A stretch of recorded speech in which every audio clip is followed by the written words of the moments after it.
साथीहरु आज म कहाँ यो Samsung M21 यो सेट आएको छ। यो के भइरहेको छ भने क्यामेरा ओपन गर्दाखेरि तपाईको क्यामेरा कनेक्सन एरर देखाउने त्यो भइरहेको छ। मैले अनि चेक गरेर हेर्दाखेरि चाहिँ पछाडीको हुन्छ नि मेन यो मेगा क्यामेराको चाहिँ कनेक्टर ड्यामेज भएको रहेछ। अब त्यो चाहिँ मैले अर्को बोर्डबाट हैन अर्को तपाईको यसको मिली रहेछ, यसको मैले निकालेर त्यसमा हाल्ने कोसिस गर्दैछु।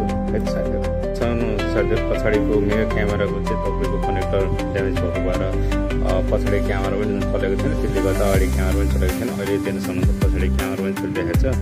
अब अगाडिको हेरौँ त, अगाडिको क्यामेरा चलिरहेको छ।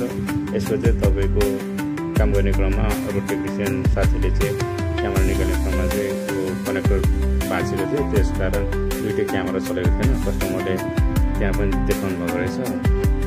उहाँले चाहिँ अब तपाईको हुँदैन क्यामेरा चेन्ज गर्नुपर्छ भन्नुभएको छ। मैले चाहिँ कनेक्टर चेन्ज गरेँ, अहिले बुझाउनुहुन्छ यस्तो तरिकाले क्यामेरा अन भइरहेको छ।